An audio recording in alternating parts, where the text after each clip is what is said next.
नमस्कार, मैं हूं भावना शर्मा। आप देख रहे हैं लोकमत राजस्थान। आइए देखते हैं आज की खास खबरें।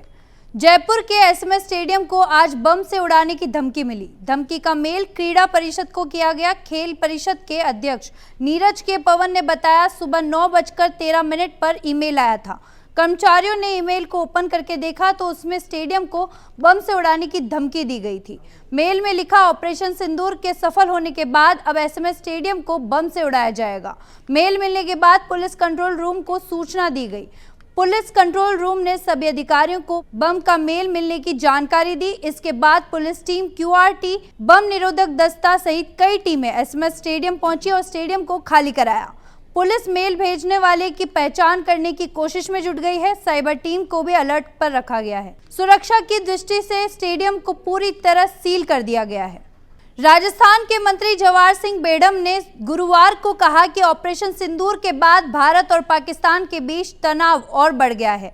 मंत्री ने कहा कि ऐसी स्थिति में राज्य के सभी विभागों को अलर्ट किया गया है। बेडम ने जोर देकर कहा कि राजस्थान एक सीमावर्ती राज्य है, इसलिए सावधानी बरतने की जिम्मेदारी राज्य सरकार की है। इसके साथ ही मंत्री जवाहर बेडम ने कहा, मुख्यमंत्री भजनलाल शर्मा ने कल एक उच्च स्तरीय बैठक की और सभी विभागों को सभी सावधानियां बरतने का निर्देश दिया। हमारा एक सीमावर्ती राज्य है और सभी प्रकार की सावधानियां बरतना हमारी जिम्मेदारी है।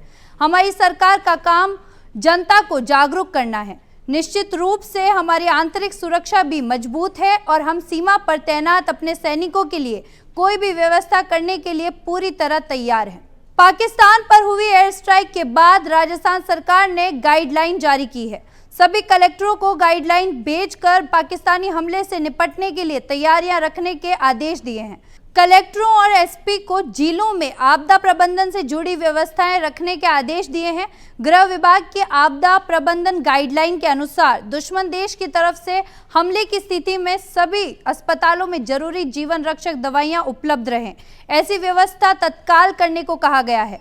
अस्पतालों में डॉक्टर पूरे स्टाफ के साथ मौजूद रहें। वहीं ब्लड बैंकों में सभी ग्रुपों का ब्लड पर्याप्त मात्रा में उपलब्ध रहे। चिन्हित अस्पतालों और स्कूलों में जहां पर टेम्परेरी अस्पताल और लोगों के रहने की व्यवस्था की जा सकती है, जनरेटरों की व्यवस्था करने को कहा है। पाकिस्तान की ओर से उत्तरी और पश्चिमी भारत की कई सैन्य ठिकानों पर ड्रोन और मिसाइलों से हमला करने का प्रयास किया। इन स्थानों में राजस्थान के नाल, बीकानेर, बाड़मेर और फलौदी शामिल थे। ये तीनों ही एयरबेस है। इन हमलों को भारत के एयर डिफेंस सिस्टम ने निष्क्रिय कर दिया। इन हमलों का मलबा कई जगहों से बरामद किया गया है, जो पाकिस्तान के हमले को प्रमाणित करता है। भारत सरकार की एजेंसी PIB के अनुसार 7 से 8 मई की रात पाकिस्तान ने इन सैन्य ठिकानों पर ड्रोन और मिसाइलों से हमला करने का प्रयास किया था। भारतीय सेना ने पहले ही सीमाओं पर S-400 air defence missile system को तैनात कर रखा है।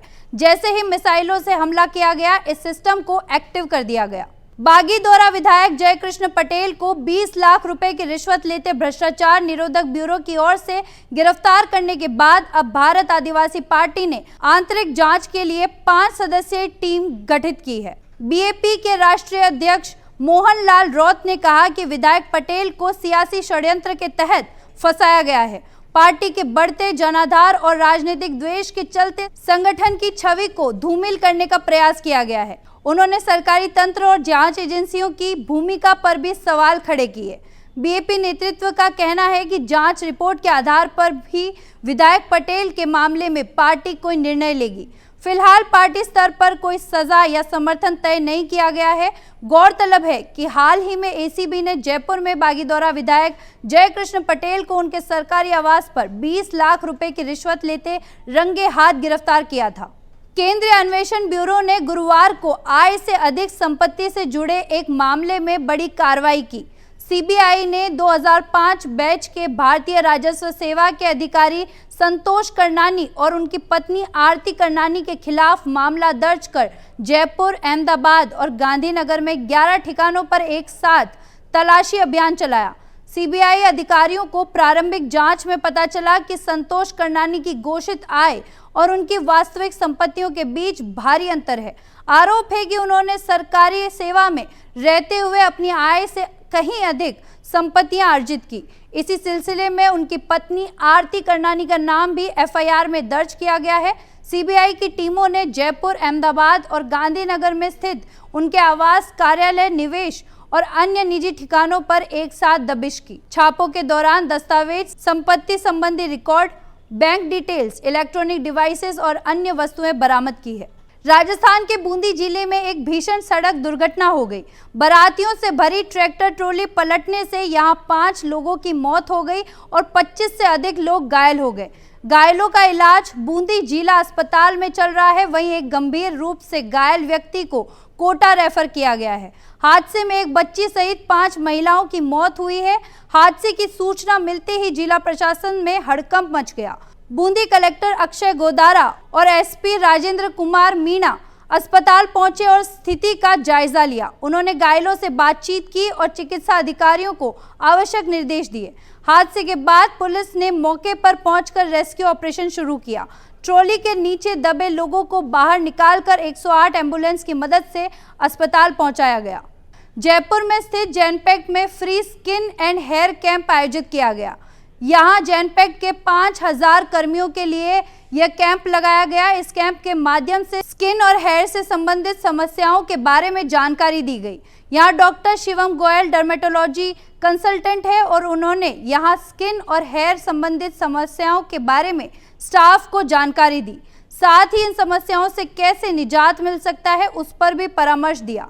यह कैंप इटर्नल हॉस्पिटल और जैनपेक्ट के सहयोग में आयोजित किया गया। अभी के लिए इतना ही और खबरों के लिए बने रहिए लोकमत राजस्थान के साथ।